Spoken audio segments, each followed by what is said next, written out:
A'udzu billahi minasyaitonir rajim. Bismillahirrahmanirrahim. Qala al-musannif rahimahullahu ta'ala wa nafa'ana bi'ulumihi fid dharain amin. Pada kesempatan kali ini kita membahas tentang tayamum. Syarat sahnya tayamum. Bila mana di anggota tubuh kita terdapat suatu najis, yang mana najis ini bukanlah najis ghair ma'fu, yang tidak bisa diampuni. Sementara bila mana kita mau tayamum, itu kan syaratnya harus dihilangkan dulu najis saya. Karena syarat sahnya tayamum itu harus menghilangkan najis. Nah, bila mana tayamumnya itu masih terdapat najis, maka tayamumnya tidak sah. Lebih jelasnya, yuk kita simak.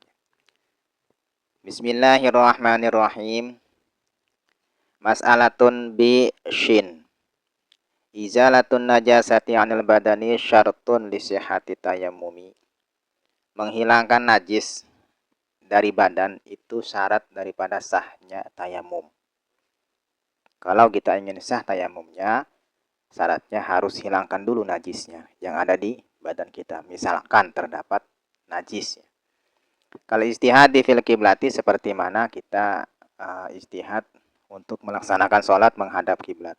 Karena menghadap kiblat itu salah satu syarat daripada sahnya sholat. Au taklidil a'ma fiha, atau taklidnya orang a'ma, orang buta, fiha di yaitu kiblat. Misalkan nih orang buta atas sholat aja gitu, tapi kan itu meskipun orang buta harus ditaklid, nanya lah gitu, minimal kayak gitu, nanya kepada orang yang tahu, yang bisa melihat, yang tahu tentang kiblat, arah kiblat itu di mana, arah mana gitu kan ya. Jangan langsung sholat aja gitu kan ya, harus nanya dulu. Itu apa sih khusus untuk orang yang buta. Naam syarat, ya emang syarat sahnya tayamum itu harus hilangkan dulu najisnya apabila terdapat najis di badan kita. In ta'adzara izalatuha linahwi maradin, apabila sulit menghilangkan najisnya, seperti misalkan sakit ya, misalkan itu. Jadi menghilangkan najisnya itu tidak bisa dihilangkan karena misalkan sakit lah, atau misalkan kalau misalkan dihilangkan ini najis sudah barang tentu gitu ya, menimbulkan rasa sakit, misalkan kayak gitu contohnya. Jadi intinya tidak bisa dihilangkan itu si najis. Wafak dimain, atau misalkan tidak ada air. Jadi kan menghilangkan najis itu kan dengan air, sementara airnya tidak ada. Nah, bagaimana caranya? Tayammama, maka harus tayamum. Walau meskipun memang disertai dengan najis yang nempel di badan kita. Misalkan kayak gitu. Wassalali hormatil waktu, dan sholat untuk menghormat waktu.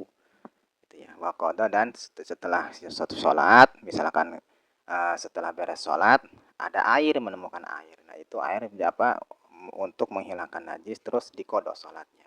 Gitu ya. Kama qala Ibnu Hajar, sebagaimana yang sudah dijelaskan oleh Ibnu Hajar, zada Shin ya, Imam Shin. Falau wajada ma'a qalilan, apabila seseorang menemukan air yang sedikit, air qalil yang kurang dari 2 kulah, ta'ayyana lin najasah, maka ya jelaslah itu harus menghilangkan najis dulu. Apabila airnya itu memang mencukupi untuk menghilangkan najis. Misalkan begini, tadi kan syarat sahnya tayamum itu kan harus menghilangkan najis dulu di badan kita. Sementara tadi tidak ada air, ataupun misalkan karena sebab sakit, misalkan gitu, menghilangkan najis. Nah, ini mah ada airnya walaupun sedikit adanya, tapi cukup untuk menghilangkan najis. Maka itu sudah jelas bahwasanya harus dihilangkan dulu najisnya. Wa in lazimal qada'u sholat, meskipun memang di kodok sholatnya itu wajib, tapi harus dihilangkan dulu najisnya. Bitayamum, dengan tayamum. Jadi kodok sholat itu wajib dengan tayamum. Meskipun demikian, kalau sholat mah wajib dihilangkan dulu najisnya. Itu najis yang ada di badan kita. Alal mu'tamad, menurut qaul mu'tamad itu demikian ya. Intaha. Qultu wa qala MR, kata Imam MR, Imam Romli, la yasihhu tayammumu qabla izalatin najasah. Tidak sah tayamum sebelum menghilangkan najis.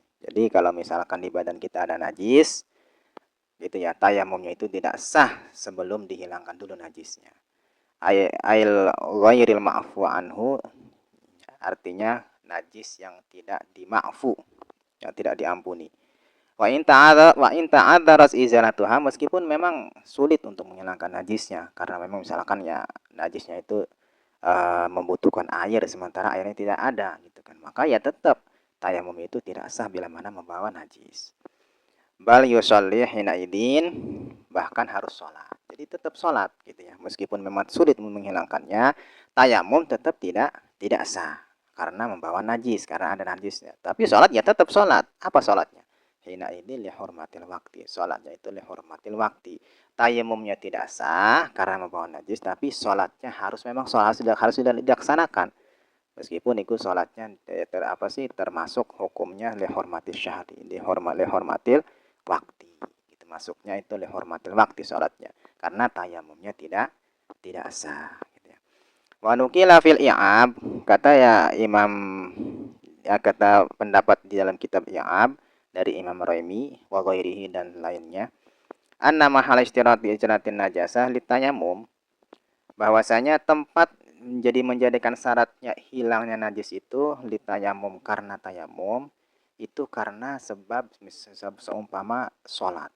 Kalau misalkan untuk membaca Quran ya tidak apa-apa. Misalkan begini, kita mau membaca Al-Quran atau membawa mushaf gitu ya. Sementara kita tidak punya wudhu ataupun tidak bisa ada najis di badan kita. Mau tayamum itu kan tidak sah karena membawa najis. Itu pun untuk sholat. Kalau untuk masalah membaca Quran, membawa mushaf itu tidak apa-apa. Itu hanya untuk sholat saja. Amma qiraatu wa masul mushafi, dan adapun membaca Al-Qur'an, membawa mushaf itu fayashihu lahu ma tayammum, maka sah tayamumnya gitu ya. Ma'aba qa'in najasatin nahwi wa ghairihi, serta masih adanya najis dan lainnya ya. Artinya meskipun tayamumnya itu tidak sah gitu ya, karena membawa najis. Kalau soal untuk membaca Al-Quran, membawa mushaf itu tidak apa-apa. Kalau untuk sholat, tetap itu tidak sah sholat tayamumnya bila mana disertai dengan najis di badan kitanya. Gitu. Nah, nanti hukumnya itu masuknya ke lihormatil waktu ya. Gitu ya, bukan dengan tayamum. Karena kalau udah lihormatil waktu itu kan masuknya ke faqidut thahiran itu ya. Jadi tidak mempunyai dua suci gitu ya. Waqala wa huwa hasanun, kata Imam Romli, wa huwa hasanun itu kaul yang bagus. Wa afda bihi Ibnu Kaban wallahu a'lam bishawab.